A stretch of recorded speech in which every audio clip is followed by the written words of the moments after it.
एक सामाजिक आंदोलन के साथ, सामाजिक संगठन के साथ जुड़ा हुआ विषय है और एक राजनीति के साथ जुड़ा हुआ विषय है।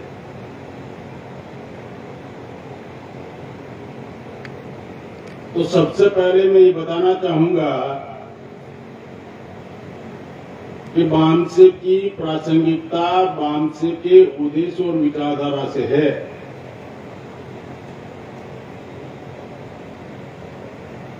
वामसेप का महत्व,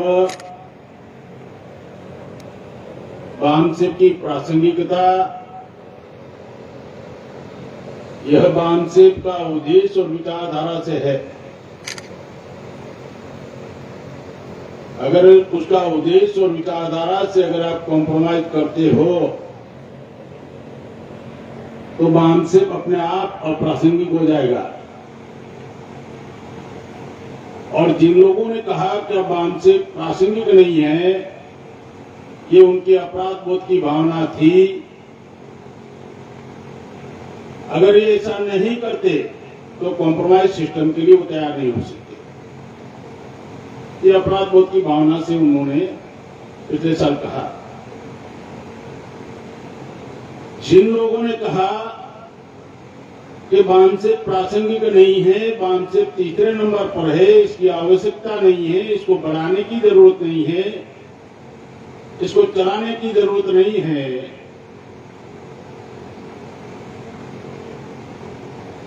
जैसे ही तो आप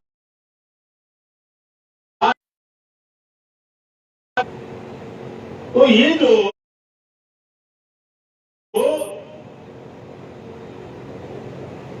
बातें जो समझना जरूरी है,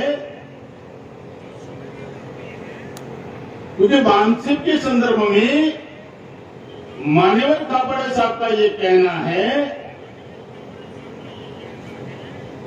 जब उनको पूछा गया कि वामसेप में बार बार टूटना होती है तो उसकी सुरक्षा का प्रावधान नहीं किया, क्यों?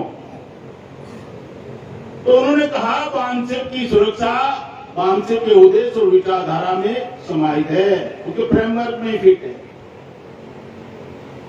जो उद्देश्य और विचारधारा से कॉम्प्रोमाइज करेगा, कितना भी बड़ा आदमी होगा, विफल हो जाएगा। तो ये जो तरीका है, मुझे गर्व है कि वामसेप के मिशन को बचाने के लिए यहाँ चर्चा वामसेप संगठन के संदर्भ में ज्यादा चल रही है। वामसेप अपने आप में मिशन नहीं है, वामसेप का मिशन है जो महापुरुषों का अधूरा कार्य है। नहीं तो वामसेप के चक्र में उलझ जाओगे। वामसेप अपने आप को उद्देश्य नहीं है, वामसेप अपने आप में मिशन भी नहीं है।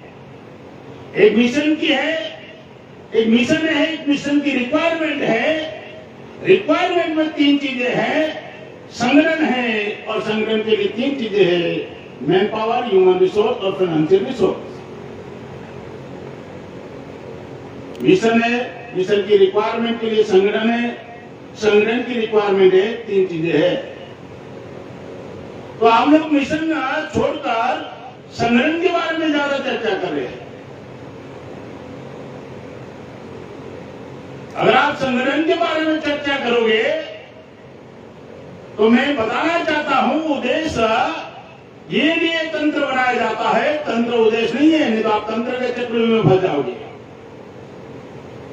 उद्देश्य पूर्ति का काम साइड में हो जाएगा और तंत्र का काम शुरू कर दोगे। तो ये जो तरीका है, मुझे गर्व है अपने कैडर पर और अपने कार्यकर्ता के सूझबूझ पर, क्योंकि जब 78 में बर्थ वामसेप हुआ, अभी हजारोपन को 50 साल हो रहा है, 78 में वामसेप का जन्म है।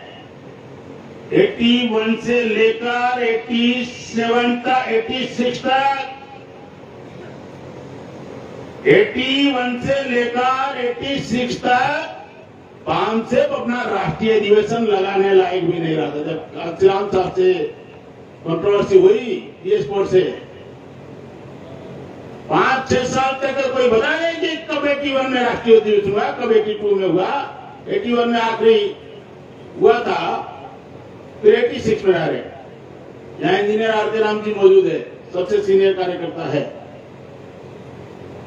6-7 साल राष्ट्रीय अधिवेशन करने लायक भी नहीं रहे थे, और ये 6 महीने में ही हम लोग राष्ट्रीय अधिवेशन कर रहे हैं। ये अपने आप में सबसे बड़ा अचीवमेंट है। ये है कैडर की सूझबूझ, ये है कैडर का जुनून, ये है कैडर का अंडरस्टैंडिंग। और इसी बात से तो डर लग रहा है। और डर किस बात से? 2-4 मानसिक चल रही है, इसी से डर नहीं लग रहा है। इस मानसिक से क्यों लग रहा है? 45 साल का दावा करने वाले आदमी, 0.00001 कहने वाला आदमी कोर्ट में जा रहा है कि कुमार कल अध्यक्ष नहीं है, मैं ही अध्यक्ष हूं। समझ में आया? 45 साल का अस्तित्व खतरे में आ जाए क्या? हम तो चाहते थे कोर्ट में जाए, हमारे पास बहुत सारे एविडेंस है, हम खुद ही चाहते थे कोर्ट में जाए। अब लड़ाई हो गई, कुमार अध्यक्ष है या भूतपूर्व अध्यक्ष है। हमारा काम उन्होंने आसान कर दिया। 4 दिन हमको परेशान किया, लेकिन आगे का रास्ता साफ कर दिया, आसान कर दिया। जो हम चाहते थे वही हो गया, जो चाहते थे वही हो गया। तो ये जो कुछ बातें महत्वपूर्ण हैं, कैडर को 2-3 बातों का ध्यान रखना चाहिए। एक परिवर्तन का सिद्धांत है और एक तुष्टीकरण का सिद्धांत है।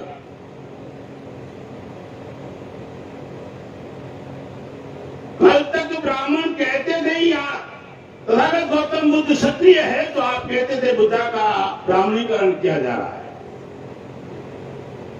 कल तक यादव क्षत्रिय लिखते थे, उर्मी क्षत्रिय लिखते थे, तो आप कहते थे इनका क्षत्रिय ब्राह्मणीकरण किया जा रहा है। और आज स्वयं आप कह रहे हो कि क्षत्रिय भी मूल निवासी है, तो धीरे धीरे शेड्यूल कास्ट के चमार भी क्षत्रिय लिखना शुरू कर देंगे, पासी भी क्षत्रिय लिखना शुरू कर देंगे, महार भी क्षत्रिय लिखना शुरू कर देंगे। तो आप तुष्टीकरण का सिद्धांत अपना रहे हो, परिवर्तन का नहीं। परिवर्तन के ट्रैक से चेंज हो गए हो, आप तुष्टीकरण के सिद्धांत पर आ गए हैं। आम मिलाओ। तो ये पॉपुलर मेथड है, प्रॉपर मेथड नहीं है। और पॉपुलर मेथड से कभी परिवर्तन नहीं होता, प्रॉपर मेथड से परिवर्तन होता है। और हम लोग प्रॉपर मेथड में काम करने वाले लोग हैं, पॉपुलर मेथड में काम करने वाले लोग नहीं है, प्रॉपर मेथड में काम करने वाले हैं। इसलिए ना तो हम उद्देश्य से समझौता कर सकते हैं, ना ही हम विचारधारा से समझौता करेंगे। उद्देश्य से समझौता नहीं हो सकता, विचारधारा से भी समझौता नहीं हो सकता, और उद्देश्य से बढ़कर कोई नहीं हो सकता। बाबा साहब अम्बेडकर अपना परिवार अपने उद्देश्य के लिए कुर्बान कर दिया, तो कोई व्यक्ति उद्देश्य से बड़ा नहीं हो सकता। ये नहीं कह सकता कि मैं ही बाम से को, और बाम से बोले तो मैं, और मैं बोले तो बाम से। उद्देश्य के समकक्ष भी नहीं हो सकता कोई व्यक्ति, उद्देश्य के अधीन ही रहना पड़ेगा। कितना बड़ा भी तिस्मार का हो, उद्देश्य के अधीन रहना पड़ेगा। उद्देश्य से बड़ा नहीं हो सकता कोई व्यक्ति। तो ये जो उद्देश्य और विचारधारा से नो कॉम्प्रोमाइज एटीट्यूड है। अगर आप शॉर्टकट में सब कुछ पाना चाहते हो, तो दुश्मन सब कुछ देने को तैयार है। शॉर्टकट में सब कुछ पाना चाहते हो तो सब कुछ देने को तैयार है। प्रॉपर मेथड से ही परिवर्तन होगा। भारत में सत्ता के 3 हिस्से हैं। राजनीति के संदर्भ में बता रहा हूं, सत्ता के 3 हिस्से हैं। एक सत्ता के नियंत्रक लोग हैं, सत्ता पर जो जिनका नियंत्रण है, और एक सत्ता के भागीदार लोग हैं, और एक सत्ता के पायदान है। जैसे आप घर में जाते हो ना, पाय पोछ नहीं होता ना, पाय पैर पोछने का, तो इलेक्शन ब्राह्मण सत्ता के नियंत्रण है भारत में। और जब बाइपोलर सिस्टम कांग्रेस हो या बीजेपी हो, सत्ता के नियंत्रक है, एक सत्ता के भागीदार है और सत्ता के पिछलगू लोग है, पाइप पोषणी लोग है। तो जो लोग सत्ता के नियंत्रण है उन्होंने गेम खेला और हमारे लोग गेम में फंस गए। बाइपोलर सिस्टम के तहत फंस गए गेम में। राजनीति का चक्रव्यूह इतनी भयानक है, मैं 8-10 साल में उधर भी अनुभव करके आया हूं। भयानक चक्रव्यूह है क्योंकि भारत में राजनीति हमारे बहुजन समाज का राजनीतिकरण हुआ है, राजनीति का समाजीकरण नहीं हुआ। बहुजन समाज का राजनीतिकरण हो गया है। हर राजनीतिक व्यक्ति बहुजन समाज का इस्तेमाल करना चाहता है, राजनीति का समाजीकरण नहीं हुआ है। तो ये जो बामसेब ने ताकत बनाया, ये किसी सत्ताधारियों के मजबूत करने के लिए बामसेब ने अपनी जिंदगी कुर्बान नहीं किया। बामसेब के कार्यकर्ताओं ने कंफ्यूज होती है, कभी कहती उनका ताकत का राजनीतिकरण का उपयोग किया, राजनीतिक के लिए उपयोग किया, इसी वजह से समस्या पैदा हो गई है। ये राजनीतिक जड़े लगाने के वजह जो जड़ें थी वो भी उखाड़ कर राजनीति के लिए लगाना शुरू कर दिया। जो बनी बनाई जड़ें थी उसको भी काम पर लगा दिया और इसी वजह से बामसेब का राजनीतिकरण करने की वजह से भयानक समस्या पैदा हो गई। आखिरी बात कहकर बात समाप्त करता हूं। 2 बातें हैं, कैडर के संदर्भ में बात करना चाहता हूं। 2 बातें हैं, एक 15% का सर्कल है और एक 85 का सर्कल है। 15 वाला अगर आपके बीच में आता है, आपकी मूवमेंट में आता है 15 वाला, समझ जाना धोखा होगा। चाहे वो गांधी की शक्ल में हो, चाहे वो लोहिया की शक्ल में हो, चाहे जयप्रकाश नारायण की शक्ल में हो, चाहे वो सतीश मिश्रा की शक्ल में हो, चाहे मनोज झा की शक्ल में हो, चाहे संजय सिंह की शक्ल में हो, चाहे कन्हैया की शक्ल में हो, चाहे रवीश कुमार की शक्ल में हो, 15 वाला आपके बीच में आएगा, धोखा होगा। चाहे केजरीवाल के शक्ल में हो, 15 वाला आपके बीच में आ रहा है, धोखा होगा होगा होगा। और अगर 85 वाला 15 का समर्थन कर रहा है, उसको पावर देने की बात कर रहा है, पीएम बनाने की बात कर रहे हैं, 15 की विचारधारा को अगर फॉलो करने की बात कर रहे हैं, तो समझ जाना दलाली और बड़वेगिरी शुरू हो गई। कोई भी हो, 85 वाला लीडर अगर 15 के समर्थन में अगर कोई बात कर रहा है, तो समझ जाना दलाली और भड़वेगिरी और सौदेबाजी का काम शुरू हो गया है। कोई भी हो, ये मापदंड मैं आपको बताना चाहता हूं 15-85 का। इसमें मिलावट नहीं हो सकता। आप कंफ्यूज हो गए, आप डीएनए की थियरी को नकार रहे हो, अभी नकार रहे हो। आप डीएनए की थियरी को अब नकार रहे हो। अब सारा का सारा तंत्र ही बदल गया, पुष्टिकरण का सारा तंत्र बदल गया। हम से परिवर्तन का काम करते, आप कौन से काम में लगे? तरीके आपने बदले होंगे बहुत सारे, और अंधभक्तों की वजह से उनको समझ में नहीं आ रहा है, इसीलिए क्रिया प्रतिक्रिया कर रहे हैं। चलाने वालों के हमेशा बाबा साहब अम्बेडकर ने एक बात कही, नेतृत्व करने वालों पर कड़ी नजर रखो, कड़ी नजर रखो। वो सिद्धांतों की बातें करते करते कहीं अपना उल्लू तो सीधा नहीं कर रहे हैं। सिद्धांतों की बातें करते करते करते आंख को लाम बंद करने के बाद अपना तो नहीं चलाना चाहते। कुछ नेतृत्व करने वाले पर हमेशा कड़ी नजर रखना चाहिए, ताकि टेस्ट तो विपरीत परिस्थिति में होता है। कांचीराम और कापड़े साहब और दिल्ली अलग हुए, कापड़े साहब ने घर पकड़कर नहीं बैठे थे, फील्ड में थे। गंगवाने अलग हुए, कापड़े साहब ने घर नहीं पकड़ा था, फील्ड में थे। 3-4 बार जब भी हुआ, और यहां क्या हुआ? 96 में अलग हुआ बाम से, 97 में संस्थापक व्यक्ति धक्के खा रहे थे, गंगवाने ने अलग किया। उधर कांशीराम साहब ने मायावती को मुख्यमंत्री बनाया, पॉपुलर आदमी थे। संस्थापक ने ये नहीं कहा कि मुझे कोई नहीं पहचानता, आप मेरा जन्मदिन मनाओ। अभी